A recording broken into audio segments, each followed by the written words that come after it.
Olá, pessoal, né? Bom dia a todos novamente. Estamos aí, né, em processo do trabalho, né, do dia 1º de junho de 2021, né? E nós estamos, na verdade, na nossa última aula, no nosso último encontro, né, do semestre aí, né? Porque semana que vem já é prova, né? Então, precisamos terminar a nossa matéria, né? E como a gente comentou aí, o conteúdo do nosso encontro de hoje, né, ele cai na prova também. Né? Então, é possível que o conteúdo de hoje caia na prova também. E para nós finalizarmos a nossa matéria, a gente precisa primeiro finalizar a parte de recursos em espécie, terminar os recursos em espécie e já puxando um gancho para falar um pouquinho sobre a execução trabalhista. Né? Evidente que não vai dar para aprofundar muita coisa, né? Que a gente só tem esse encontro de hoje aqui, mas comentar um pouquinho sobre as características gerais da execução trabalhista. Bom, na semana passada, nós estudamos os recursos em espécie. Nós vimos que os embargos de declaração, eles cabem para toda e qualquer decisão, né? Toda e qualquer decisão cabe embargo de declaração, e existem recursos próprios para cada tipo de decisão também, né? Contra a sentença de primeiro grau, a gente entra com recurso ordinário, e o recurso ordinário pega o processo do primeiro grau, que é o juiz do trabalho, e leva para o segundo grau, que é o TRT, Tribunal Regional do Trabalho. Bom, e aí o TRT vai julgar e vai proferir um acórdão. Contra o acórdão do TRT, cabe um outro tipo de recurso, que é o recurso de revista. O recurso de revista, então, ele é interposto contra acórdão do TRT e ele vai pegar o processo de segundo grau, que é o TRT, e vai levar o processo para ser julgado no terceiro grau, que é o TST, o Tribunal Superior do Trabalho. Esse é o recurso de revista. E o processo vai ser julgado, então, no terceiro grau, pelo TST, Tribunal Superior do Trabalho, que vai proferir um acórdão. E nós vimos que, contra o acórdão do TST, também cabe recurso, né? Que é o recurso extraordinário. O recurso extraordinário, ele é interposto contra recurso do TST, ele pega o processo do terceiro grau, que é o TST, e leva esse processo para o quarto grau, né, que é o STF. E aí o processo vai ser julgado, então, em quarto grau, que é o STF. E como o STF é a última instância do Poder Judiciário brasileiro como um todo, não só na esfera trabalhista, mas Poder Judiciário como um todo, acima do STF não tem outro órgão jurisdicional, então não cabe mais recurso e o processo transita em julgado. Acabou. Né? Então é recurso extraordinário, depois recurso ordinário, depois é recurso de revista e depois é recurso extraordinário. Essa é a sequência. Bom, pessoal, só que tem um detalhe importante aí que a gente comentou, mas talvez, né, tenha passado um pouco despercebido. Que é o seguinte, eu comentei com vocês que todo recurso trabalhista, ele é sempre interposto para o mesmo juiz que proferiu a decisão. Ele é sempre interposto para o mesmo juiz que proferiu a decisão. E o juiz que profere a decisão, a gente chama de juízo à cor. Juízo à cor. E aí o juízo à cor recebe o recurso e ele, juízo à cor, é que vai encaminhar o processo para a instância superior, que a gente chama de juízo a quem. Né? Então, os recursos trabalhistas, eles são interpostos no juízo à cor, o juízo à cor recebe esse recurso e ele, juiz, é que manda para a instância superior aí, que é o juízo a quem. Então, veja, o recurso ordinário, ele é interposto perante o juiz do trabalho e o juiz do trabalho que manda para o TRT. O recurso de revista é interposto no TRT e é o TRT que manda para o STF. Desculpa, que manda para o TST. E o recurso extraordinário, ele é interposto no TST e é o TST que manda para o STF. Aí, né? Veja, não é a parte que manda direto para cima, não é a parte que manda direto para cima. A parte manda para baixo e o juízo de baixo que manda para cima.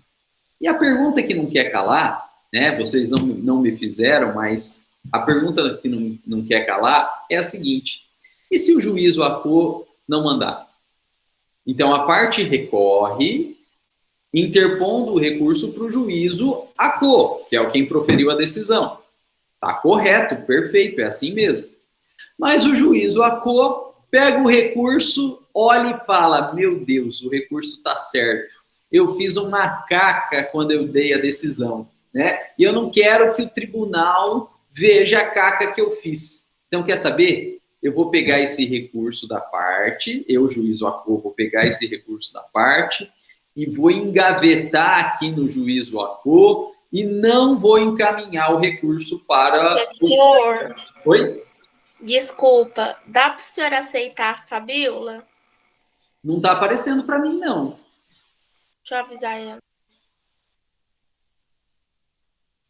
Não tem ninguém para ser aceitado aqui, não. Bom, então vamos lá. E se o juiz ACO, então, ele segurar o recurso? Né? Se o juiz ACO segurar o recurso e não mandar para a instância superior, né? E aí? E aí que o recurso, então, não vai ser julgado pela instância superior, porque a instância superior nem recebeu o recurso e a parte que recorreu, então, vai ficar prejudicada e aquela decisão recorrida vai ficar errada no processo. O que a parte que recorre, agora sim, agora apareceu. O que a parte que recorre pode fazer quando ela interpõe o recurso para o juízo ACO, mas o juízo ACO não processa esse recurso, não encaminha esse processo, esse recurso para a instância superior? Gente, nesse caso, a gente fala que o juízo ACO ele está trancando o recurso. Se a gente interpõe um recurso no juízo ACO e o juízo ACO não processa o recurso, a gente fala que o juízo ACO está trancando o recurso. E a gente precisa, então, de um outro recurso, cujo objeto é destrancar um recurso prévio que foi retido, que foi segurado aí pelo juízo ACO. E o recurso na esfera trabalhista, veja, isso só vale para a esfera trabalhista. E o recurso na esfera trabalhista que destranca recursos prévios é o agravo de instrumento.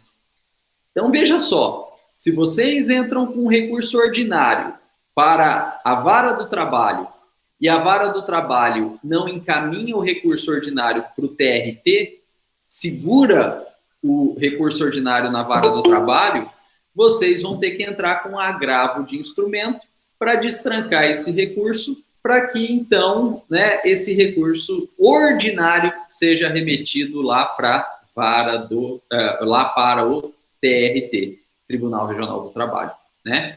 Então, o agravo de instrumento, ele é um recurso de recurso, né? Ele não tem veja, nós estamos falando da Justiça do Trabalho. Ah, professor, mas no processo civil é outra coisa, é diferente, né? Processo civil é outra coisa. Então, quem trabalha em vara civil, quem trabalha em juizado, esquece, né? Cria um muro aí e divide, né? É diferente o agravo trabalhista do agravo das demais justiças, né? Então, nós estamos falando da Justiça do Trabalho aí, né? Se vocês forem raciocinar conforme viram em justiça comum, estadual, federal, vai dar bug na cabeça, que é diferente, né? Então, o que a gente está falando, volto a dizer, e eu sei, eu estou falando isso porque entrou gente agora, né? Então, para não dar bug aí, nós estamos falando de recurso trabalhista e agravo de instrumento trabalhista. Então, o agravo de instrumento trabalhista, ele serve para destrancar recurso. Ele é um recurso de recurso. Entrou com recurso ordinário na vara do trabalho e a vara do trabalho não processou esse recurso ordinário, não mandou esse recurso ordinário para o TRT, a parte recorrente vai ficar prejudicada. Então, o que ela pode fazer? Ela entra com agravo de instrumento trabalhista, cujo objeto é destrancar o recurso ordinário. E aí, quando o juiz, né, do trabalho recebe um agravo de instrumento, veja, ele é obrigado a mandar o recurso imediatamente para o TRT. Não é que ele quer ou não quer, ele é obrigado a mandar. E se ele não mandar, ele comete, né, falta funcional, né? Ele vai responder aí na corregedoria do tribunal, né? Então não é mais, entrou com agravo de instrumento, não é mais opção do juiz do trabalho, né? Eu vou ver se eu vou encaminhar o recurso ordinário. Não, você é obrigado a encaminhar. A gente não sabe se o recurso vai ser recebido pelo tribunal, se não vai, se o recurso está certo ou se está errado, se ele vai ser julgado, se ele não vai ser julgado, se vai ganhar ou perder. A gente não sabe nada, né? Mas uma coisa é certa, vai ter que ir para o tribunal, e o tribunal é livre para fazer o que ele quiser. Se ele quiser extinguir o recurso, ele extingue. Se ele não quiser julgar, ele não julga, né? Problema do tribunal. Mas entrou com agravo de instrumento, o processo vai ter que sair do primeiro grau, né? O recurso ordinário vai ter que sair do primeiro grau e ir para o segundo grau, que é o TRT. Pessoal, e aí chegou no TRT, o TRT julgou, a parte perdeu e entra com recurso de revista para levar o processo do TRT para o TST. E o TRT não manda o processo, não manda o recurso de revista para o TST. O que a gente pode fazer? Agravo de instrumento contra o TRT. E entrando com agravo de instrumento no TRT, o TRT é obrigado a mandar o recurso de revista para o TST. Né? Ele é obrigado a mandar para o TST aí. Né? E com isso destranca o recurso. E da mesma forma, julgou no TST, perdeu, quer recorrer? Pode, entra com recurso extraordinário. Mas o TST não manda o recurso extraordinário para o STF. O que se pode fazer? Entrar com agravo de instrumento, e aí o TST vai ser obrigado a mandar esse recurso para o STF aí.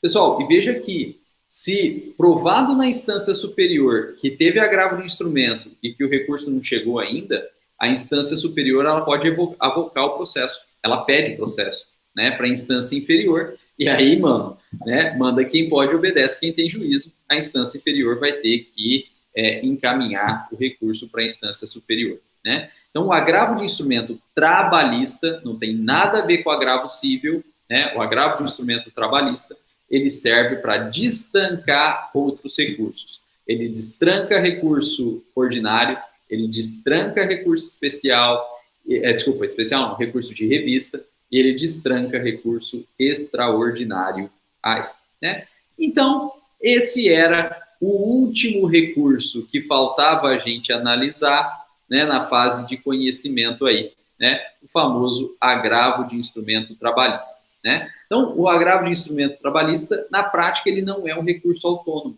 né? O recurso de agravo de instrumento trabalhista, na prática, ele não é um recurso autônomo, né? Ele é um recurso de recurso. Ele é um recurso que serve para destrancar outros recursos que estão travados, né, no juízo ACO, né, em que o juízo ACO não mandou o recurso para o juízo AQUEM para ele ser analisado.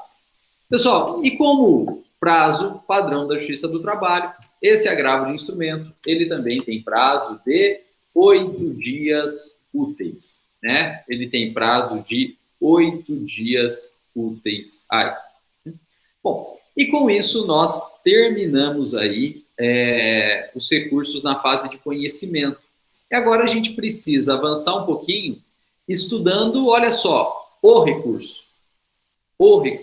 porque é um só. O recurso trabalhista na fase de execução.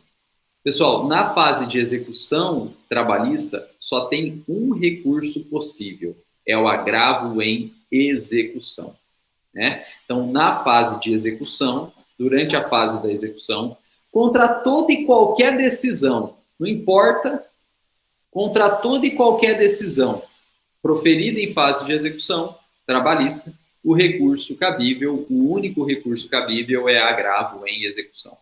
Pessoal, então na Justiça do Trabalho é importante a gente usar o nome e sobrenome, né? Na Justiça do Trabalho é importante a gente usar o nome e sobrenome. Por quê? Porque se a gente falar agravo, pode gerar confusão, porque tem dois, né? Tem o agravo de instrumento trabalhista, né? Que serve para destrancar todo e qualquer recurso. E tem o agravo em execução, né? E aí o nome já diz, o agravo de execução. Ele só pode ser usado em fase de execução, ele é o único recurso cabível em fase de execução, né? E ele serve contra toda e qualquer decisão proferida em fase de execução. Pessoal, ele está previsto no artigo 897 e o prazo também, né, padrão na Justiça do Trabalho, prazo de 8 dias úteis, né? Pessoal, e aqui uma observação importante. Olha só, as execuções, e aí não é só trabalhista, né? Aí é toda e qualquer execução. Elas tramitam sempre em primeiro grau. O tribunal não faz execução, né? Tribunal não faz execução. E nenhuma justiça tribunal faz execução, né? Porque tribunal é órgão revisor, né? Então ele revisa decisões aí. Ele não pratica de fato atos materiais, né? A não ser, né, em ações de competência originária, né? Como tem no processo penal, né, o foro por prerrogativa de função. Mas tirando essa exceção, que é o foro por prerrogativa de função, tribunal é órgão revisor. Tribunal não pratica ato material, né? E, portanto, a execução que serve para quem ganhou receber é só ato material. Então, a execução não tramita em tribunal. A execução tramita sempre em primeiro grau, né? O chamado juízo de piso. Então, se a execução, qualquer execução, é de primeiro grau, a execução trabalhista também é sempre de primeiro grau. Consequentemente, as decisões em execução trabalhista são em primeiro grau. E, consequentemente, o recurso cabível, que é o agravo em execução, ele vai ser sempre contra uma decisão de primeiro grau, levando o processo para ser revisto para o segundo grau, né? De modo que, gente, o agravo de execução, ele é sempre interposto para o juízo à cor de primeiro grau, o juiz do trabalho, e ele é sempre, e depois ele é encaminhado pelo juiz do trabalho para o órgão de segundo grau, o órgão aquém, que é o TRT, né? Então, o agravo em execução é interposto sempre contra a decisão do juiz do trabalho e ele leva o processo para ser julgado no segundo grau para o TRT.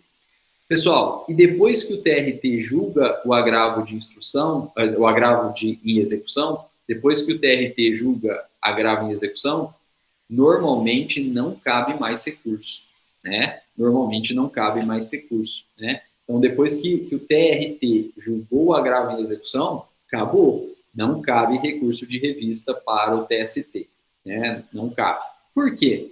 Porque a execução, você não tem grandes discussões filosóficas, jurídicas, técnicas, né? Você discute valor, você discute penhora, né? Ou impenhorabilidade do bem, e você discute asta pública, que é a venda do bem.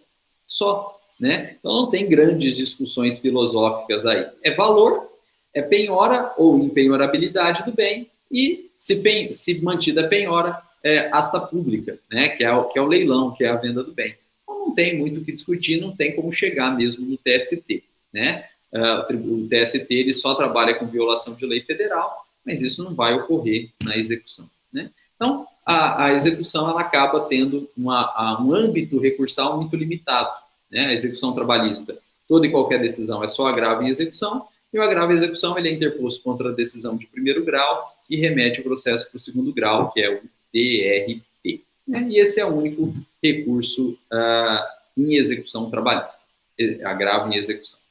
Gente, então volto a dizer, em matéria trabalhista, falou em agravo, usa nome e sobrenome, para não confundir. Na fase de conhecimento, para destrancar recurso, agravo de instrumento.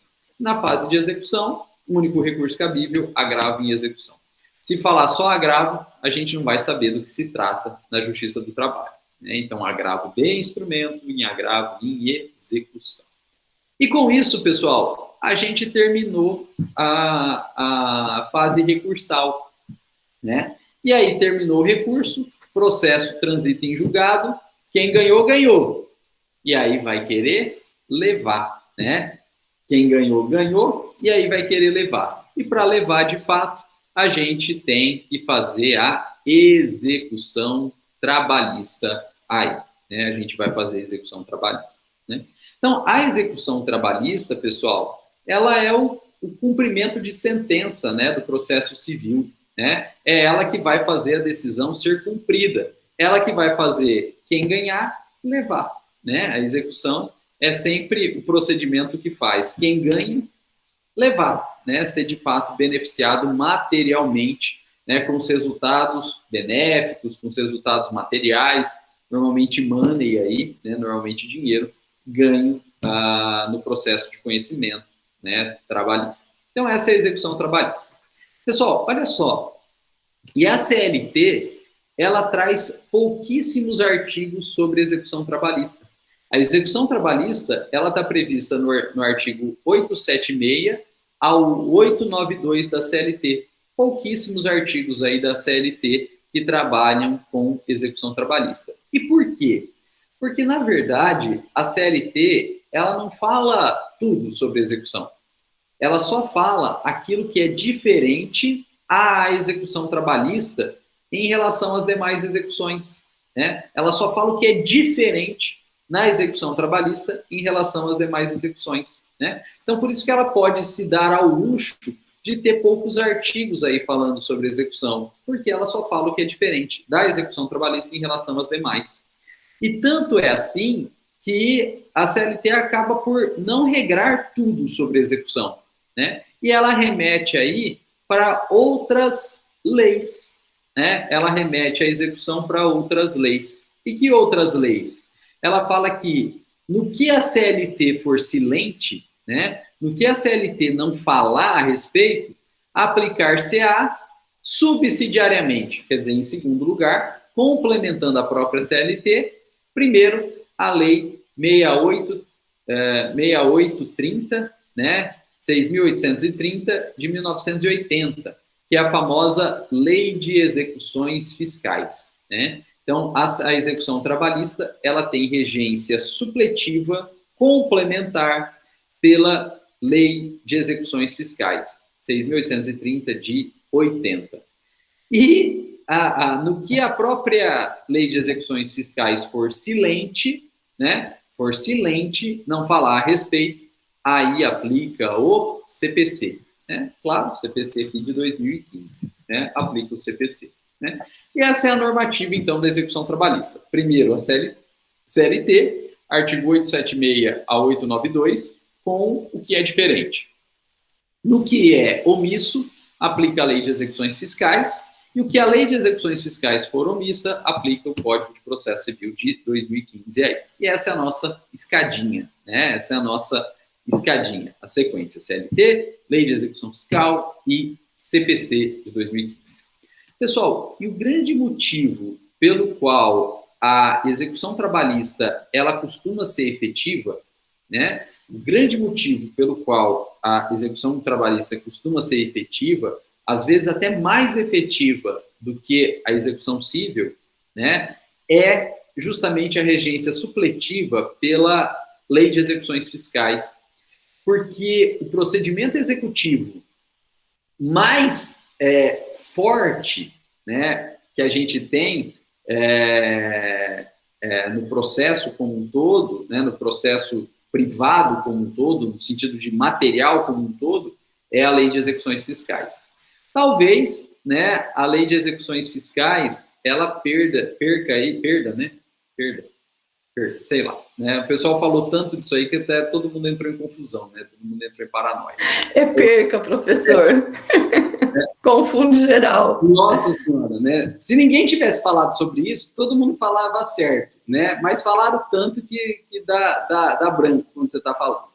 Pessoal, talvez não seja tão forte quanto a execução de alimentos por prisão, né? Que é o rito do artigo 528 do CPC, né?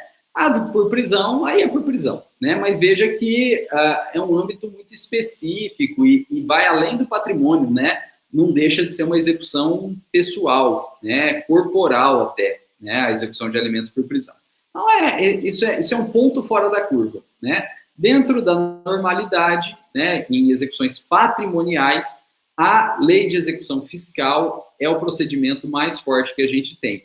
Por quê? Porque a execução fiscal é o procedimento pelo qual o Estado cobra tributo dos contribuintes, né? É a forma que o Estado cobra dinheiro dos contribuintes. E o Estado não perde nunca, né? Porque o Estado somos nós. Se o Estado perde, todo mundo perde. Então, o Estado não perde nunca. Então, o procedimento, né, próprio do Estado para cobrança, ele é muito forte, né? E a execução trabalhista se vale justamente desse procedimento de execução fiscal que é muito forte, né? E com isso, a execução trabalhista ela ganha efetividade em relação às demais execuções, né, cíveis, às demais execuções patrimoniais, né? Então, por isso que é um procedimento, a execução trabalhista ela é muito mais efetiva aí. Bom, pessoal, e o segundo detalhe inicial que é importante sobre a execução trabalhista é que antes da reforma do trabalho de novembro de 2017, ela era de ofício. Então, transitava em julgado a decisão onde quer que o processo estivesse, ou na segunda, ou na terceira, ou na quarta instância. Transitou lá em julgado, o tribunal onde está o processo baixa os autos para o primeiro grau, e chegando o processo transitado em julgado em primeiro grau, o juiz do trabalho ele iniciava a execução de ofício, mesmo que não tivesse pedido de nenhuma das partes, né? Mesmo que não tivesse pedido da parte vencedora. O próprio juiz do trabalho já começava a execução de ofício aí, né? Por si.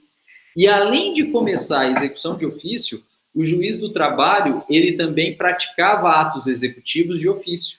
Então, o juiz mandava buscar bens, o juiz, ao localizar bens, o próprio juiz mandava penhorar. Ao penhorar, o juiz já mandava intimar da penhora, né? E se não tivesse manifestação, o próprio juiz já atualizava o valor e mandava esse bem para leilão, e o próprio juiz já fazia o leilão, né? O juiz não, o juízo já fazia o leilão, né? Então, a execução trabalhista, né, ela era, na prática, inteirinha de ofício. Ela começava de ofício pelo juiz do trabalho vê uma certidão de trânsito em julgado, ele mandava executar, né? E, ao longo dessa execução, independente de requerimento da parte, o juiz localizava bens, penhorava bens, alienava, atualizava valores, e alienava esses bens e pagava a dívida aí. Tudo de ofício, sem requerimento de ninguém, né? Mas isso mudou, né, na reforma de novembro de 2017. E na reforma de novembro de 2017 ficou assim, olha, se a parte exequente, né, que é a parte que ganhou o processo, tiver representada por advogado, não existe mais execução de ofício, né? Então, se a parte que ganha, a parte exequente, for representada por advogado, não cabe mais execução de ofício. O juiz não pode mais fazer execução de ofício. Então, se a parte que ganhou tem advogado, o juiz vê a certidão de trânsito em julgado, ele tem que intimar a parte para se manifestar em 30 dias, sob pena de arquivamento. E tem que aguardar. Aí, se a parte não se manifestar, o juiz arquiva e acabou. Aí, se a parte se manifestar requerendo a execução, aí o juiz instaura a execução. Aí nessa execução precisa liquidar valor. O juiz não vai, o juiz do trabalho, se a parte tem advogado, o juiz não pode mais liquidar, ele não pode mais apresentar o valor, atualizar o valor, acrescer de juros. Ele tem que intimar a parte exequente para fazer esses cálculos, né? Apresentou os cálculos, o juiz vai ter que dar vista para a parte contrária, para ela se manifestar, né, que é a possibilidade de impugnação desses cálculos, aí depois ele homologa. Homologa, acabou. Aí tem que pegar bens. O juiz do trabalho, se a parte tiver advogado, ele não pode fazer mais busca de bens. Ele tem que dar vista para a parte para ela requerer o que entender de direito. E o que é entender de direito? Requerimento de busca de bens. Olha, juiz, eu quero que oficie aí a Caixa Econômica Federal para ver se tem saldo no FGTS. Olha, juiz, eu quero que faça penhora online pelo Bacen-Jude ou Cisbacen 2.0 aí. Juiz, eu quero que busque bens imóveis bens móveis pelo Renajude. Olha, juiz, eu quero que busque bens imóveis pelo Arisp. A parte vai ter que requerer. O juiz não pode mais fazer de ofício. Aí achou o bem, o juiz tem que dar vista para a parte. Parte, olha, tem um bem aqui. manifeste-se e requeira o que de direito. Aí a parte vai ter que requerer a penhora, né? Aí o oficial de justiça avalia, se o oficial de justiça não avalia, o juiz também não pode avaliar. Vai ter que abrir parte a vista para a parte, falar, parte requer o que de direito. Aí a parte vai lá e avalia o bem, né? Enfim, todos os atos, se tem advogado, todos os atos agora não são mais de ofício. O juiz, no máximo, dá vista para a parte exequente, representada por advogado, e a parte exequente, representada por advogado, que faz os seus requerimentos aí, né? Com isso, né, a execução trabalhista perdeu um pouquinho de celeridade e efetividade, né? Então, a reforma do trabalho aí, ela tirou bastante da grande vantagem aí da execução trabalhista, né? E com isso, né, ela tem menos celeridade e ela tem menos efetividade. Agora, se a parte não tem advogado, aí continua na mesma, né? É o famoso ius postulandi, né? Se a parte chegou até lá sem advogado, pelo ius postulandi, ela pode continuar sem advogado, e aí a execução trabalhista vai ser feita de ofício. O juiz nem vai intimar a parte, né? Ele vai tocar a execução, e aí quando tiver o dinheiro pronto, ele fala, aí ele intima, né? Fala, parte, ó, o dinheiro está aqui, vem buscar, né? E aí a parte, né, pede a sua guia de levantamento, né, o seu mandado de levantamento. Aí, né, e vai lá na Caixa Econômica Federal, né, e consegue levantar seu rico dinheirinho. Aí. Bom, pessoal, essas são as características básicas da execução trabalhista aí, né? E em todas essas decisões que o juiz for proferindo, se o executado não gostar, ele pode recorrer através de agravo em execução. Então, se o juiz homologa cálculo, o executado não gostou, agravo em execução. Se o juiz penhora um bem, executado não gostou, agravo em execução. Se o juiz avalia um bem, valor mais baixo, né, e o executado não gostou, agravo em execução. Se o juiz manda um bem a leilão, né, manda um bem em asta pública, e evidentemente o executado não gostou, agravo em execução, né? Então, toda e qualquer decisão aí, né, em sede de execução, ela é recorrível, né, por agravo em execução. Bom, pessoal, e agora para a gente terminar, então, vamos ver o procedimento de execução trabalhista, né? Vamos ver a sequência dos atos aí de uma execução trabalhista. Gente, olha só, a execução trabalhista, ela pode ser de 3 formas. Ela pode ser por cálculo, que é a grande maioria dos casos, mesmo, assim, 99% dos casos. Ela pode ser também por artigo, que é muito raro, mas é possível. E ela pode ser por arbitramento, que também é muito raro, mas é possível. A grande maioria das execuções trabalhistas mesmo é por cálculo. E por que a grande maioria das execuções trabalhistas é por cálculo? Porque a verba trabalhista, ela depende de cálculo, né? E ela, feito o cálculo, apura-se a quantia certa em dinheiro para ser pago, né? Então, as execuções trabalhistas, né, e abarcam verbas trabalhistas, elas sempre vão resultar em dinheiro. E para chegar nesse dinheiro, você precisa calcular essas verbas trabalhistas aí, né? Por isso que 99% das execuções trabalhistas, elas são, de fato, por cálculo, né? Porque para apurar a verba trabalhista, basta fazer cálculo. Basta no sentido de, olha, tem que fazer cálculo, mas não que seja fácil fazer esses cálculos, né? São extremamente difíceis aí. Enquanto que essas outras espécies de liquidação e execução, elas praticamente não ocorrem, né? Elas praticamente não ocorrem, né? Porque acaba, né, sendo até meio incompatível aí com a natureza de verba trabalhista. Olha só, a execução por artigo, ela nem existe mais no processo civil, né? Execução por artigo, ela nem existe mais no processo civil. O Código de Processo Civil de 2015 acabou com a execução por artigo. Nem existe mais, né?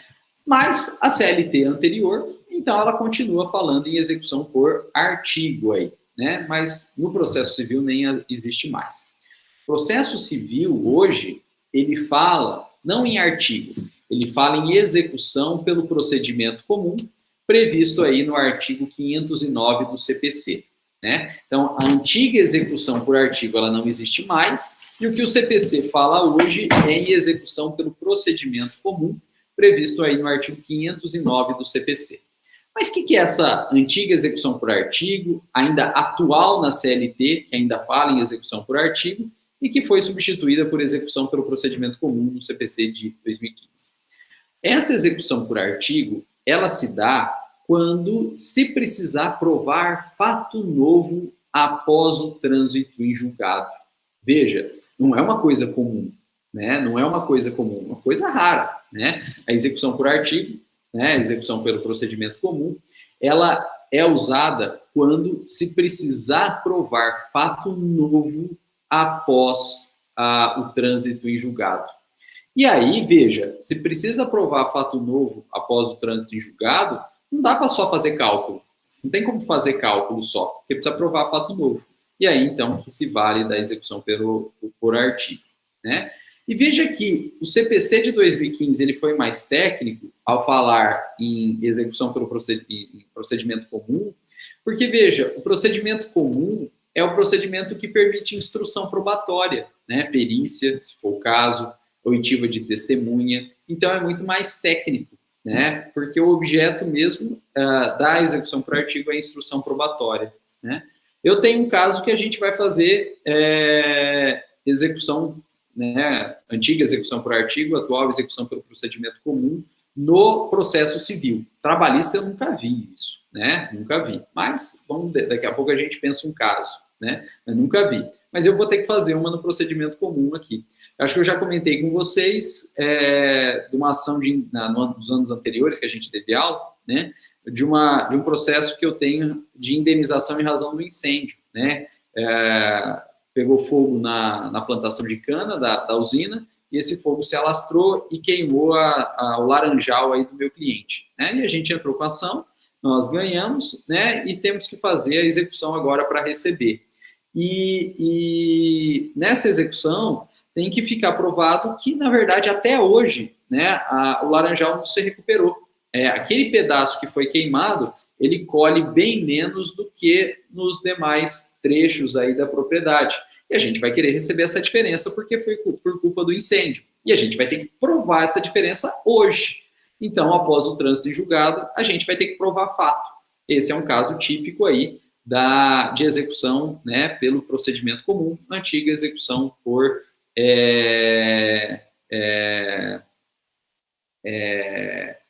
artigo. E no processo do trabalho, pessoal, o que eu vejo é o seguinte: a pessoa entrou com uma ação por acidente do trabalho contra a empresa empregadora reclamada e ganhou. Na época que a sentença foi julgada, a pessoa tinha algumas lesões, né? Mas essas lesões se agravaram, né? Ou demoraram mais do que se esperava, ou a pessoa morreu, né? Enquanto transitou em julgado, então, a lesão foi mais grave ou até houve morte. E aquele valor pleiteado anteriormente é aquém do que a nova circunstância fática gera. E aí você vai poder, então, fazer uma liquidação por artigo, para provar, então, o agravamento da doença, o agravamento das sequelas ou até a morte aí do empregado que sofreu esse acidente do trabalho, né? Talvez algo assim, né? Mas isso é muito raro, né? De fato, na Justiça do Trabalho, porque a verba trabalhista é por cálculo, né? Então, o que se faz mesmo é execução por cálculo. Pessoal, e a gente tem também essa segunda modalidade, essa terceira modalidade de execução, né? Que é a execução por arbitramento, né? Execução por arbitramento. E ela está prevista também no CPC, artigo 509, inciso 1 do CPC, né? E a liquidação por arbitramento, ela é uma estimativa do juiz, né? Quando, então, não der para fazer cálculo, né? Quando não der para fazer cálculo e quando não precisar de fato novo, né? Mas é necessário a apuração de um valor aí, é possível fazer liquidação por arbitramento, que é uma estimativa do juiz. O juiz faz uma estimativa no caso concreto. Pessoal, liquidação por arbitramento é muito comum em execução de contrato de honorário advocatício, né? Por quê? Porque normalmente quando você faz o contrato, você não tem uma ideia de tudo que vai acontecer naquele processo, né? E aí depois o processo começa e aquilo vira uma bola de neve, né, que só cresce aí, e você tem que praticar um monte de coisa que não estava contratada inicialmente, porque nem se fazia ideia que ia precisar daquilo inicialmente. E aí o advogado ele pode executar aquele contrato de honorários, mas ele pode trazer esses fatos novos aí, né, que não estavam dentro do contrato, e cobrar também honorários pertinentes a esse fato novo, né, ou esses fatos novos aí. E aí não dá para fazer cálculo, né, não dá para fazer cálculo porque não está previsto inicialmente. E também não precisa provar fato novo, tecnicamente, porque os atos já foram praticados, né? E é tudo documento aí. Então você não precisa fazer perícia, você não precisa ouvir testemunha, nada disso. E aí o juiz, então, nessa execução de contrato de honorário advocatício, que teve fatos além do que foi contratado, ele pode fixar, ele próprio juiz, um valor aí por estimativa, né? De honorários pertinentes àqueles fatos novos. Ele leva em consideração o valor inicialmente contratado pelos atos inicialmente contratados. E por estimativa, né, ele faz uma média aí e verifica quanto vai valer, né, o trabalho daquele advogado a partir daquele contrato inicial pelos fatos novos a serem praticados aí, né? Essa é uma liquidação por arbitramento. O juiz estima o valor.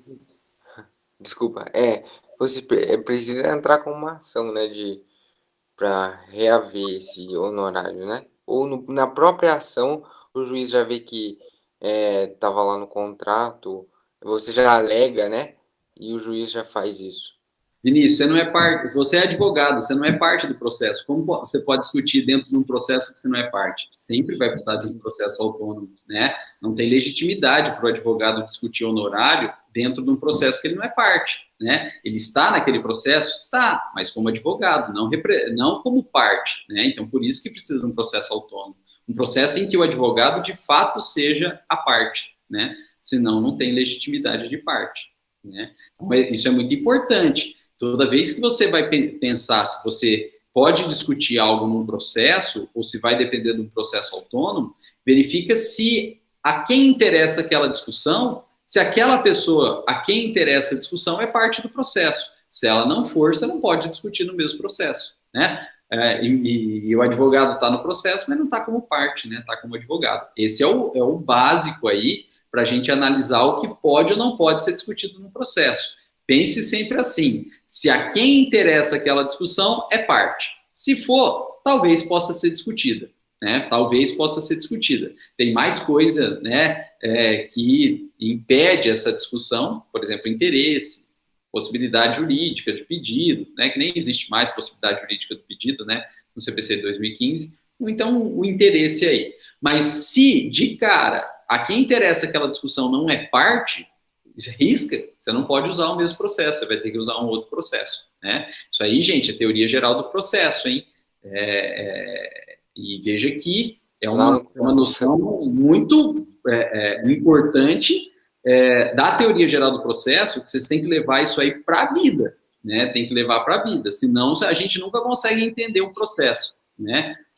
Por que tem um processo só, por que tem que ter mais de um processo, né? Então, isso é importante. Né? E é básico também, né? E é básico. Bom, pessoal, então vamos lá, vamos terminar aqui, né? Falando sobre o que ocorre de fato na Justiça do Trabalho, que é a execução por cálculo, né? Execução por cálculo. Olha lá, a execução trabalhista normalmente é por cálculo, porque as verbas trabalhistas são apuradas por cálculo, né? E aí, então, a gente precisa, na execução por cálculo, começar fazendo cálculo, né? Então, olha só, se não tiver advogado, o juiz vai começar a execução trabalhista de ofício. Se não tiver advogado, o juiz vai dar vista para quem ganhou, para ele requerer o quid de direito, e aí, então, ele vai requerer o quid de direito. E o que é requerer o quid de direito? Requerer a execução. E, nesse requerimento de execução, ele, exequente, já tem que apresentar os cálculos, né? Já tem que apresentar os cálculos. Pessoal, então a primeira coisa da execução por cálculo é o requerimento da execução com a apresentação de cálculos. E uma vez apresentados os cálculos pelo exequente, o juiz ele vai intimar o executado para se manifestar sobre esses cálculos aí no prazo de 8 dias. E nesse prazo de 8 dias, ele pode ficar quieto. E se ele ficar quieto, significa que ele concordou com os cálculos apresentados pelo exequente. Ou então, nesse prazo de 8 dias, se ele executado não concorda com os cálculos, o executado ele vai poder impugnar esses cálculos aí. Ele vai poder impugnar esses cálculos. O que é impugnar os cálculos, gente? Impugnar os cálculos é se contrapor aos cálculos. Olha, juiz, os cálculos estão errados por isso, por isso, por isso. Pessoal, e aqui tem um detalhe. Olha só. Na execução trabalhista, e depois isso foi levado para o CPC também, se o executado impugna, não basta ele dizer onde estão os erros. Ele, na verdade, vai ter que refazer os cálculos da forma que ele entende correto e apresentar os valores que ele entende corretos aí, né? Veja que essa impugnação aí, ela é trabalhosa, né? Essa impugnação é trabalhosa, porque na impugnação, o executado, ele vai ter que impugnar os cálculos, ou seja, mostrar onde estão os erros dos cálculos, do exequente. E, além disso, ele tem que refazer os cálculos da forma que ele entende correto e ele tem que apresentar os cálculos, né? Apresentar o valor que ele entende correto, né? Gente, e isso, na verdade, cria um piso mínimo, né? Cria um piso mínimo. Por quê? Porque se o executado faz os cálculos e apresenta o valor que ele entende correto, vai ser no mínimo aquele valor, né? Ele não vai poder baixar mais que aquilo, vai ser no mínimo aquele valor aí, né? Então, o executado, na hora que ele apresenta os cálculos e apresenta o valor que ele entende correto, ele nivelou, né? Mais baixo que aquele valor não vai ser mais, né? Aquele valor apresentado pelo executado, a gente diz que ele é incontroverso, né? Por que incontroverso?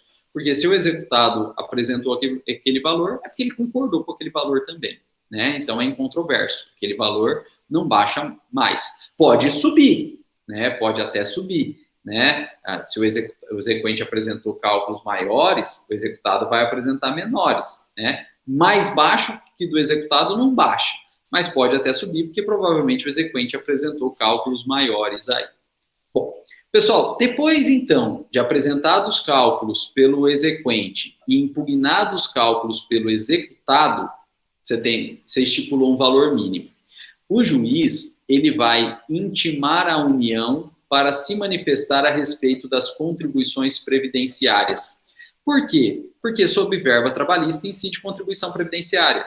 E a contribuição previdenciária, ela é paga pela executada, mas ela não é paga ao exequente, ela é paga ao INSS, né, a União Federal aí, né? Então, normalmente, nem o exequente, nem o executado colocam os valores das contribuições previdenciárias, né? Os cálculos das partes são omissas, né, no tocante à contribuição previdenciária.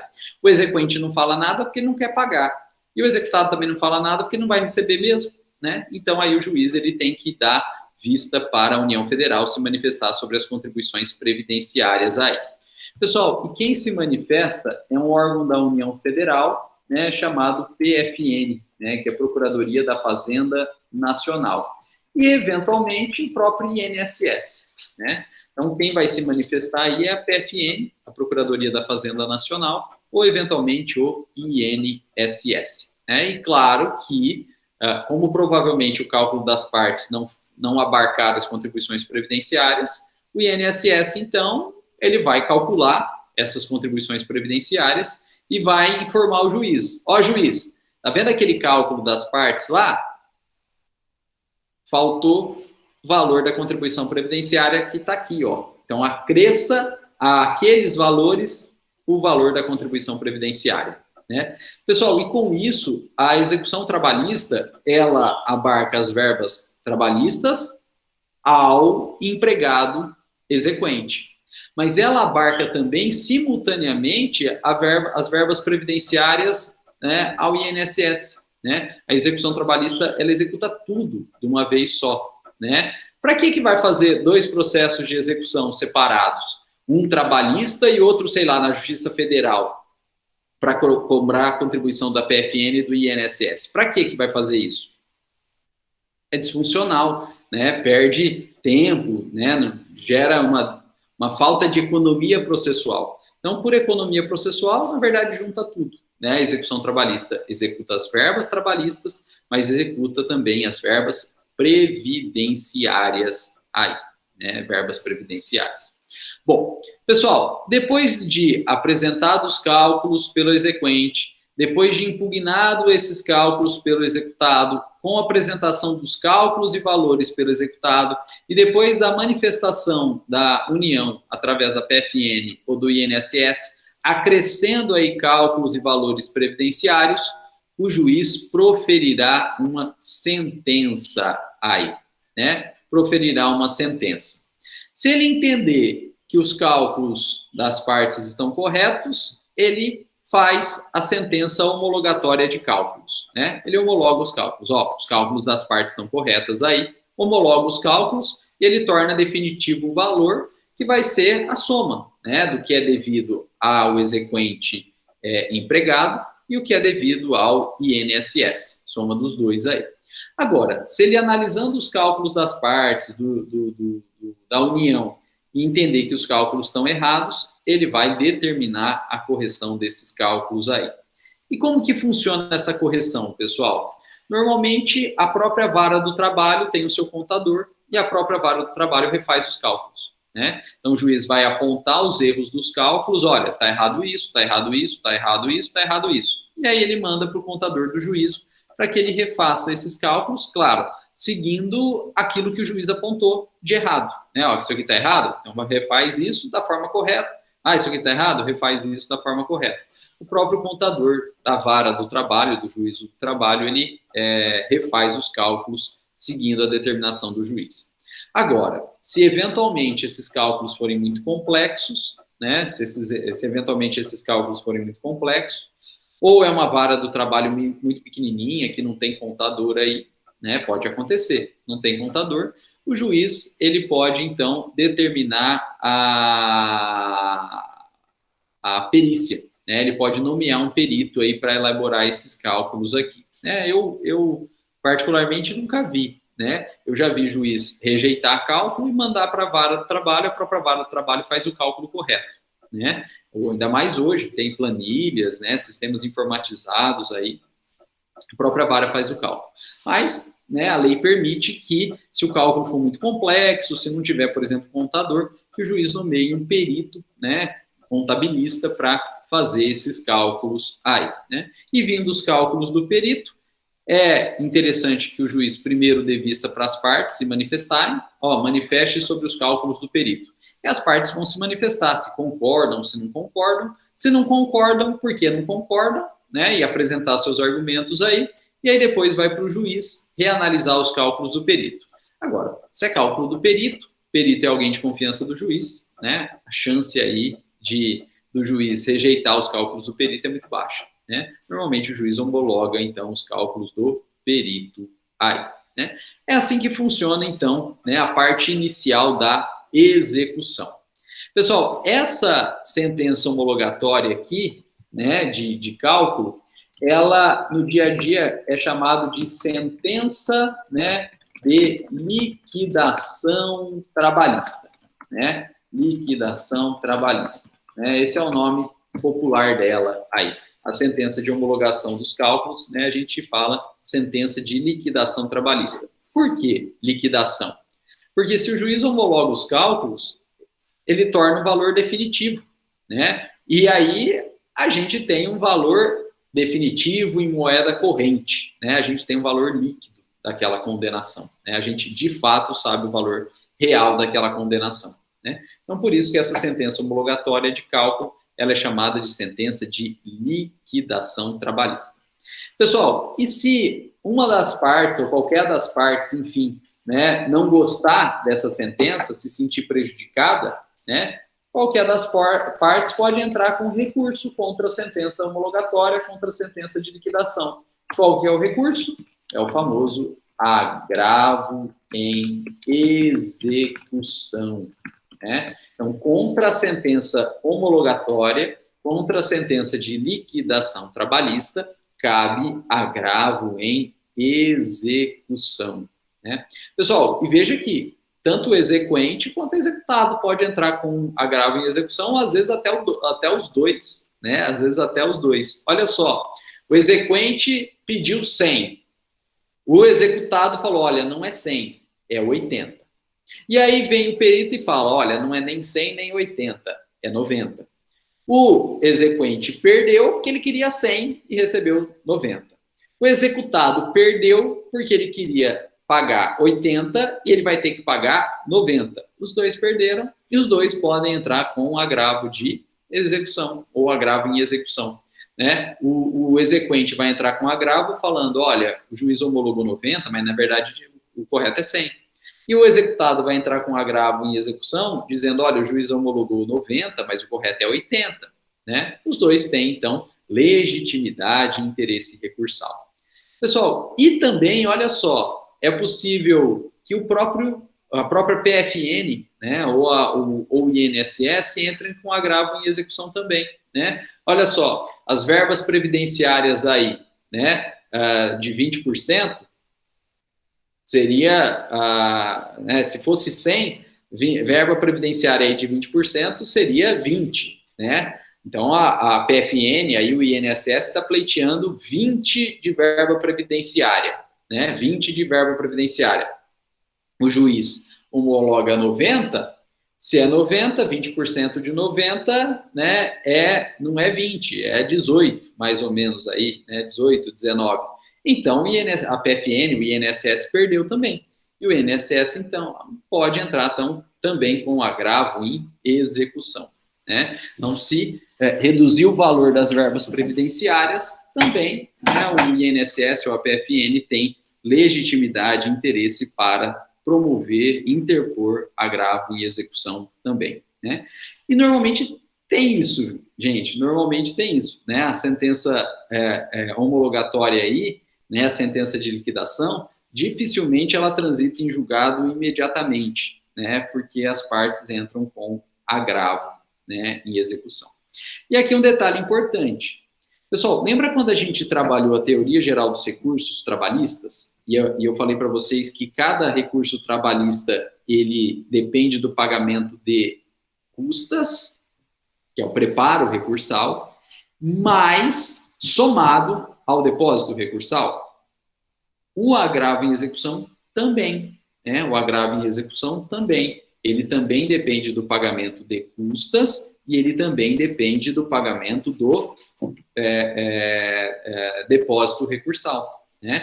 Então, aqui na execução, aí, ainda faz mais sentido, né, a gente pensar em depósito recursal, né? A gente faz mais sentido pensar em depósito recursal. Então, não é tão fácil, né, entrar com esse agravo aí, que além das custas tem que fazer o pagamento do depósito recursal, né? E cada um desses recursos tem o seu próprio depósito recursal, né? Então acaba gerando um montante de dinheiro bem grande aí a ser depositado nos autos a título de depósito recursal. Bom, transitada em proferida a sentença homologatória, passível de recurso de agravo em execução, interpostos esses recursos de agravo em execução, julgado esses recursos de agravo em execução pelo TRT, normalmente não cabe mais recurso, né? Não cabe recurso de revista para o TST em fase de execução, não quer dizer que, julgado os recursos, né, em execução no TRT, transita em julgado. E aí, de fato, aquela decisão homologatória, aquela sentença de liquidação se torna definitiva. E com isso, com o trânsito em julgado da sentença de homologação, com o trânsito em julgado da sentença de liquidação, termina-se a fase inicial de liquidação e aí a gente começa na execução propriamente dita. Né? Aí a gente começa na execução propriamente dita. Por quê? Porque transitado em julgado já tem valor definitivo. Né? Já tem valor definitivo. O juiz de cara manda expedir mandado de penhora, remoção e avaliação de bens. Né? Então, após o trânsito em julgado da sentença homologatória, né, o juiz já manda expedir mandado de penhora, remoção e avaliação de bens. Na verdade, ele já manda expedir esse mandado na própria sentença. Ele dá a sentença homologatória e lá no final ele coloca: em não havendo recurso ou transitado em julgado a sentença homologatória, espeça-se o devido mandado. Né? Então já manda expedir na própria sentença. Né? Só que, claro, a expedição fica suspensa, aguardando aí, né, recurso ou trânsito em julgado. Porém, gente, não necessariamente a execução vai ficar suspensa aguardando. Por que não? Porque a gente já comentou que os recursos trabalhistas, eles não têm efeito suspensivo.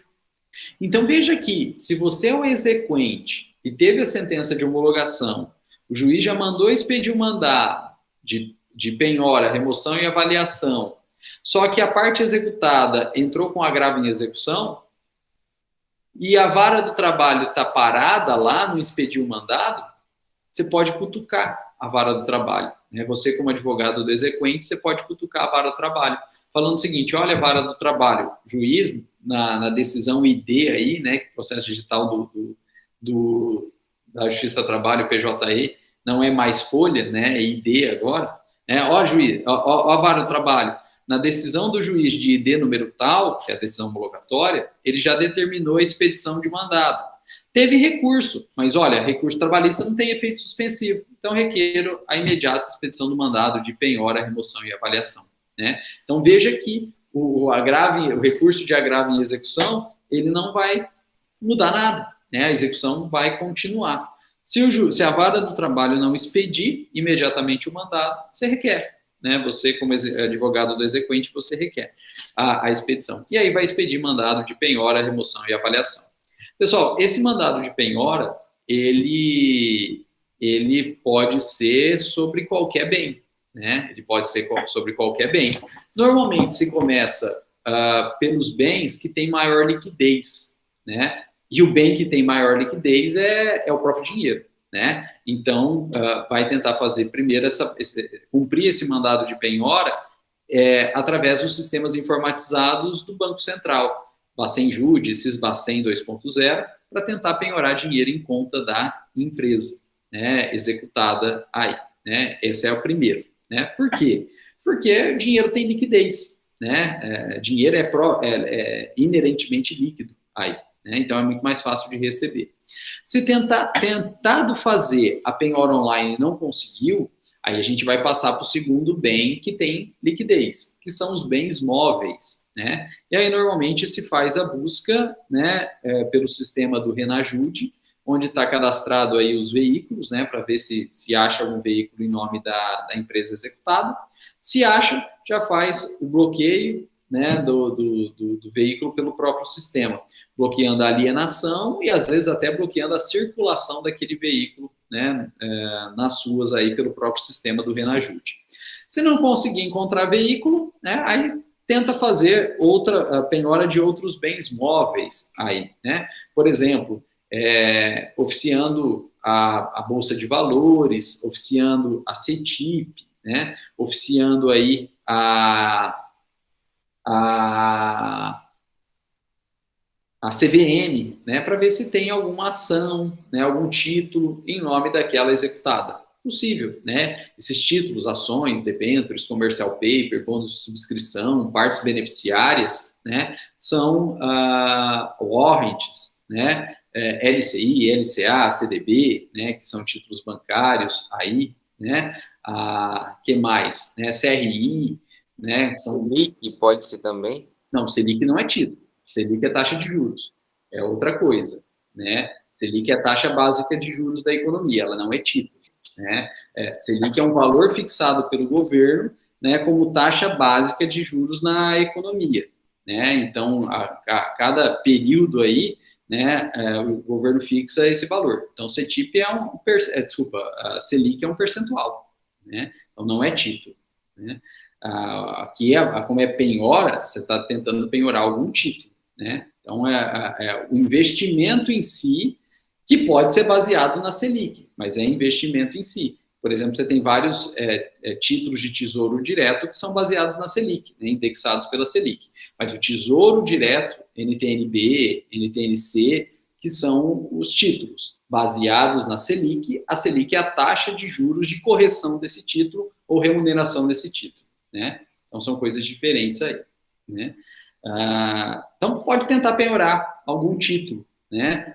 Ações e esses outros que a gente comentou aí. Beleza, né? Valor bem imóvel, e se é bem imóvel, muito mais fácil de vender, e sendo mais fácil de vender, né, é muito mais fácil de fazer dinheiro aí, né?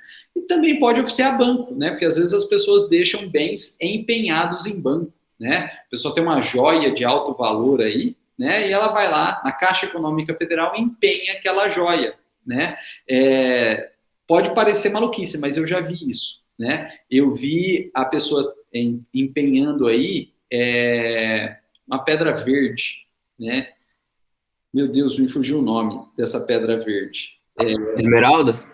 Acho que era esmeralda mesmo. A pessoa empenhando esmeralda, e aí, para avaliar a esmeralda, tinha um laudo de avaliação, né? E aí o banco aceitou, ficou empenhado, aí a pessoa pagou a dívida, ia devolver essas esmeraldas para o devedor. E aí tinha outras execuções, uma dessas execuções aí pediu para oficiar a Caixa Econômica Federal para ver se tinha bem empenhado e quando que vencia o contrato, né, para liberar esse bem. E aí a Caixa Econômica Federal informou que tinha esmeralda empenhada e que ia vencer aquele contrato. A pessoa pediu, então, para que a Caixa Econômica retivesse aqueles bens, né, e que depois de vencido o contrato e pago a dívida, essas esmeraldas fossem penhoradas no processo, né? Olha que coisa maluca, penhorou esmeralda aí, né, do devedor, né? Acho que era esmeralda.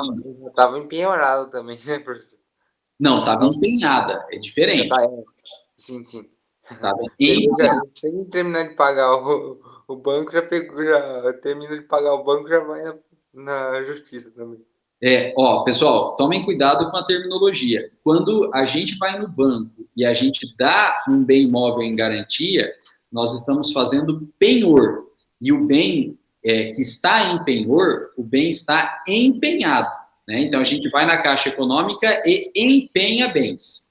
Agora, quando o juiz faz constrição judicial de bens, o juiz faz penhora. E aí, o bem que está sob penhora de juiz, ele está penhorado. Então, são termos diferentes, porque são institutos diferentes, né? Então, tem que tomar cuidado aí. O próprio dono do bem, dando o bem em garantia para banco, ele está fazendo penhor, ele está empenhando o bem. Agora, o juiz, quando ele pega um bem do devedor, ele está fazendo penhora e o bem pego pelo juiz está penhorado, né? Então, são termos diferentes, aí a gente não pode confundir, né? Que são também institutos completamente diferentes, né? Pessoal, e aí então, se não conseguir achar nada, pode pedir para o oficial de justiça ir lá, né, nos estabelecimentos da empresa devedora, né, para verificar se tem algum bem passível de penhora com algum valor lá dentro, né. Uma vez eu consegui penhorar um resfriador de leite, né, desse jeito. A gente não tinha achado nada, aí eu pedi para o oficial de justiça fazer uma constatação, né, nos estabelecimentos da empresa para ver se sobrou alguma coisa lá dentro, né? E aí, então, foi feita o juiz determinou essa constatação, né, permitindo que o oficial de justiça até, se fosse o caso, chamasse reforço policial, né, mas não precisou. E aí, o oficial de justiça lá entrou nos estabelecimentos, estavam fechados, e a gente achou um resfriador de leite lá dentro, né, e valia uma quantia, né, e a gente penhorou esse resfriador de leite que estava lá dentro, né. Então, é uma forma interessante aí, né, de tentar localizar bens. Claro que se o estabelecimento está aberto, você vai lá e dá uma olhada antes, né? Nesse caso estava fechado, então a gente não tinha como entrar, não tinha como saber o que tinha lá dentro, né? A gente não ia arrombar nada, né? Pelo amor de Deus. E aí foi pedido, então, o concurso do juízo pelo oficial de justiça com laudo para fim de constatação do local e de bens, né? Bom, achou bens. O próprio oficial de justiça vai avaliar esses bens. E claro que, veja, se for bens móveis, você não vai deixar com o devedor, porque o devedor vai sumir com esses bens móveis, né? Então, se o que achou foi bem imóvel, além de penhora e avaliação, você tem que pedir a remoção desse bem. E aí, através do oficial de justiça, né, vai se tirar à força o bem da mão, da posse do devedor e vai entregar esse bem para o credor, né? Então, a remoção, ela já tira o bem aí do devedor e entrega para o credor. Mas veja que na remoção não se transfere-se a posse, mas não se transfere a propriedade, né? Então, a remoção do bem, ela tira o bem do devedor e entrega para o credor cuidar, mas ela não transfere a propriedade, né? Então, feita a remoção, e ainda que o bem seja entregue ao credor, não quer dizer que o credor se tornou proprietário daquele bem, né? Não, ele passou a ser depositário daquele bem, ele passou a estar na posse daquele bem. Claro que se ele, credor, quiser de fato ficar com o bem em troca da dívida, ele pode. Isso chama adjudicação, né? Então, se o credor que conseguiu estar na posse de um bem, porque o bem foi removido, e quiser ficar com o bem em troca da dívida, ele pode. Mas ele vai requerer, então, ao juiz a adjudicação do bem. Somente a adjudicação é que transfere, de fato, a propriedade do bem do devedor para o credor. E funciona assim, pessoal. Se o valor do bem é menor que o valor da dívida, o credor fica com o bem e o devedor continua devendo, né? Se o valor do bem é menor que o valor da dívida, o credor fica com o bem e o devedor continua devendo.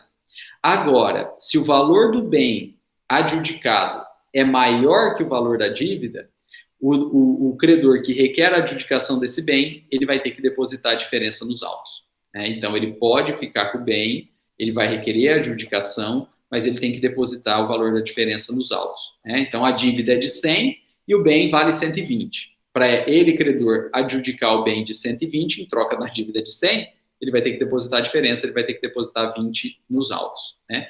E essa diferença aí vai ser entregue para o devedor, né? Bom, pessoal, agora só, olha só. Feita a penhora, o juiz, ele vai intimar o devedor para se manifestar nos autos. Feita a penhora, o juiz, ele vai intimar o devedor para se manifestar nos autos, né? E essa manifestação aí do devedor nos autos, ela é feita por embargos à execução. Então, feita a penhora, o devedor vai ser intimado para se manifestar nos autos e ele pode, então, opor embargos à execução. Gente, embargos à execução, no fundo, é a defesa do devedor. Só que aqui na execução trabalhista, como ela segue a linha da execução fiscal, olha só é possível fazer embargos, que é a defesa do devedor, após garantida a execução e efetuada a penhora. O que significa dizer que, olha só, enquanto não tiver penhora, o devedor não pode se defender na execução trabalhista. Enquanto não houver penhora, o devedor executado não pode se defender na execução trabalhista aí. A defesa na execução trabalhista, que é os embargos à execução, ela pressupõe a existência de penhora. Enquanto não tiver penhora, não tem defesa, né, que é a execução, os embargos à execução. Gente, vocês percebem o tanto que é drástico isso aqui? Veja só, o devedor executado, ele só pode se defender quando ele perde o bem. Não perdeu ainda em definitivo, né? Mas ele só pode se defender quando ele perde o bem. Enquanto ele não perdeu o bem, ele não tem nem defesa, a execução passa que nem um trator por cima dele, né? Ele só se defende, ele só pode se defender quando de fato ele perde um bem, né? Então veja o quão drástico de fato que é a execução trabalhista. Isso é assim na execução trabalhista porque ela é baseada na execução fiscal. A execução fiscal também é assim, né? Só cabe embargos trabalhistas e só cabe embargos à execução fiscal se tiver penhora. Enquanto não tiver penhora, não cabe embargos. Bom, pessoal, E o prazo, né, para o executado oferecer esses embargos ou pôr embargos à execução é 5 dias contados da penhora. Né? Então, para poder oferecer embargo ou pôr embargos tem que ter penhora, então o prazo é de 5 dias contados da penhora. Né? Então, penhorou, passa a correr o prazo de 5 dias para o executado opor embargos à execução. Pessoal, esses embargos à execução é a defesa do executado. Então, ele vai alegar suas teses de defesa aí. Mas veja só, essas teses de defesa dos embargos à execução, elas são limitadas. Por quê? Porque não vai poder discutir o que aconteceu antes do trânsito em julgado. Porque o que aconteceu antes do trânsito em julgado, transitou em julgado, se tornou definitivo, se tornou imutável. Né? Então, as teses defensivas dos embargos à execução, elas se referem a fatos posteriores ao trânsito em julgado. Só pode alegar em embargos à execução fatos posteriores ao trânsito em julgado. Tudo que ocorreu antes do trânsito em julgado, ocorreu, mas já transitou em julgado, já tornou definitivo, já tornou imutável, nem pode discutir mais. Né? Então, a defesa dos embargos à execução é muito restrita aí, porque é só fatos que ocorreram após a execução. Pessoal, e eu trouxe alguns exemplos aqui de matérias que podem ser discutidas em embargos. Veja que todas elas são posteriores à execução. Olha só, cálculos da sentença homologatória. Veja, não é cálculo da sentença, né, de conhecimento, é cálculos da sentença homologatória, né? Pode ser discutido em embargos aí, né? Por quê? Porque é posterior ao trânsito em julgado. Depois, prévio pagamento da dívida, né? A dívida foi paga entre o trânsito em julgado e os embargos, né? Já foi paga a dívida entre o trânsito em julgado e os embargos. Pode alegar prévio pagamento da dívida. É possível fazer acordo entre as partes após o trânsito em julgado. É raro, mas é possível. E aí, se ocorreu o acordo após o trânsito em julgado, pode ser alegado também em embargos à execução. Pessoal, é possível a alegação de prescrição da dívida. Por quê? Porque a dívida, ela tem que ser executada em um prazo legal, né? Que no caso da Justiça do Trabalho é 2 anos. Se a dívida foi executada após 2 anos do trânsito em julgado, ela está prescrita, né? E aí pode alegar em embargos à execução a prescrição da dívida, que é a execução da dívida trabalhista após 2 anos do trânsito em julgado aí. E o que, na verdade, dá para alegar, né, no fundo, a única coisa que na verdade, dá para alegar em embargos à execução trabalhista é a empenhorabilidade do bem. Então, penhorou a casa do cara, né, que é bem de família, penhorou poupança, né, que são bens empenhoráveis aí, né, penhorou um bem de valor ínfimo, penhorou uma pequena propriedade rural, né, que também é empenhorável, aí você vai alegar empenhorabilidade nos embargos à execução. No fundo, é a única coisa que dá para alegar aí, né, e é o que normalmente a gente tem como possibilidade mesmo de alegar, a empenhorabilidade do bem. Né?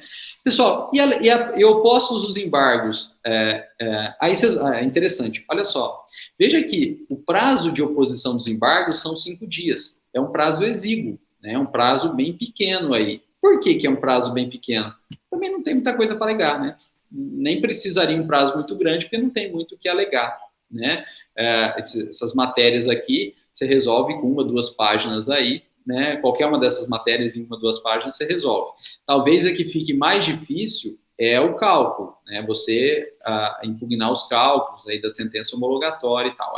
Aí de fato é mais difícil e aí de fato 5 dias é muito pouco. Mas para essas outras matérias aqui, né, isso é tranquilo, então 5 dias dá e sobra, né? Por isso que o prazo é bastante exíguo aí.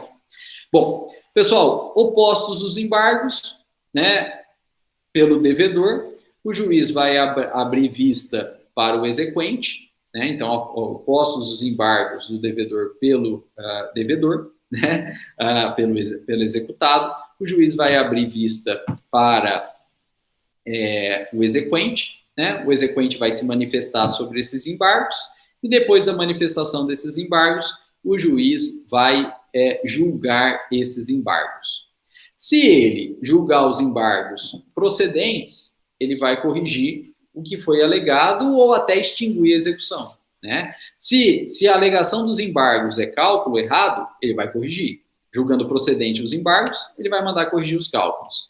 Se a alegação dos embargos é prévio pagamento de dívida, é acordo, é prescrição ou prescrição, o juiz vai extinguir a própria execução, né? Então, se a alegação dos embargos é prévio pagamento da dívida, é acordo, é prescrição, o juiz extingue a execução. E se a alegação dos embargos é empenhorabilidade e o juiz julga procedente esses embargos, ele manda liberar o bem, né? Ele manda cancelar a penhora, né? Revogo a penhora, cancelo a penhora aí, né? Mas ele não extingue a execução, ele vai buscar outro bem passível de penhora para ficar no lugar desse bem aí, né? Eu tive um caso, né, de uma execução trabalhista, nosso cliente era um lava-jato, penhoraram as politrizes, a bomba de poço do lava-jato, né? E o credor do lava-jato pediu a remoção desses bens. Arranca a bomba do poço do lava-jato, arranca a politriz. E aí nós já tinha havido penhora, né? E tinha pedido de remoção. Nós opusemos embargos à execução. A única coisa que dava para fazer era alegar empenhorabilidade. E nós alegamos a empenhorabilidade falando que era utensílio de trabalho. Se penhorar e remover a bomba, se penhorar e remover a politriz, o lava-jato não trabalha, né? Aí fechou o lava-jato. E o juiz reconheceu a empenhorabilidade desses bens. Falou, olha, não pode penhorar, porque senão vai fechar o lava-jato, né? Então, nossos embargos foram julgados procedentes, o juiz cancelou a penhora e a remoção desses bens, mas a execução não foi extinta, né? E passou a buscar outro bem, né? Outros bens, né, que pertenciam ou pertencentes ao lava-jato. Achou? Não achou mais nenhum gato para puxar pelo rabo, né? Só tinha isso, né? Mas, enfim, a execução, a penhora foi cancelada, mas a execução não foi extinta e passou a buscar outros bens aí, né? Bom, e se os embargos forem julgados improcedentes, o juiz vai, no fundo, manter a penhora, né? Se os embargos foram julgados improcedentes, o juiz vai manter a penhora. E ele mantendo a penhora, ele vai mandar vender o bem, né? Que a gente fala, então, de asta pública dos bens penhorados, né? O juiz, então, julgando improcedente os embargos, ele mantém a penhora e ele determina a asta pública dos bens penhorados. E a asta pública normalmente é leilão, né? Os bens vão a leilão. E aí, ou a própria vara do trabalho faz o seu leilão, que hoje não existe mais, ou a vara do trabalho, então, encaminha, né, esses editais de leilão para um leiloeiro, né, contratado aí, né? E tem N leiloeiros, né? O Pestana Leilões, Rodrigo Santoro Leilões, Milani Leilões, enfim, né? Contratam desses leiloeiros aí, e o leiloeiro vai fazer o leilão online dos bens da Justiça do Trabalho. Pessoal, contra a decisão que julgou os embargos à execução trabalhista, cabe agravo em execução. Então, se os embargos à execução foram julgados improcedentes, o executado vai entrar com agravo em execução. E se os embargos à execução foram julgados procedentes, o exequente vai entrar com agravo de execução. Então, contra a decisão que julga embargo, cabe agravo em execução aí. Gente, e aqui um detalhe importante. Os recursos trabalhistas não têm efeito suspensivo. Então, esse agravo também não tem efeito suspensivo. Então, veja que se o juiz julga improcedente os embargos e determina o leilão, o devedor fica doido e entra com agravo em execução. Até aí, perfeito. Porém, esse agravo não vai suspender o leilão. O leilão vai ocorrer, né? Então, né, o agravo em execução aí trabalhista, ele não vai suspender leilão, ele não suspende leilão, não. O leilão vai ocorrer mesmo pendente de agravo, né? O que não vai ocorrer é, se o bem for vendido, é a transferência da propriedade, né, e o recebimento do dinheiro pelo credor. Isso aí não vai ocorrer, mas o leilão vai ocorrer sim, e alguém pode arrematar, mesmo pendente de agravo em execução. Pessoal, e com isso, né, corrido aí, né, nós terminamos o nosso conteúdo, né, dado o adiantado da hora. também, né, nós paramos por aqui, agradecendo aí a presença e a paciência de vocês, né, dizer que foi uma honra, né, um prazer revê-los, né, espero que a gente possa se rever em outras disciplinas aí vindouras, né, a gente não sabe, mas espero sinceramente, mas a gente encerra por aqui, então, desejando aí a todos, né, uma boa prova, depois boas férias, né, e a gente se vê. Pessoal, vou interromper a gravação, né, para não ficar muito longo, não ficar muito chato aí, e a gente continua batendo um papo aqui, né, se alguém tem alguma dúvida, alguém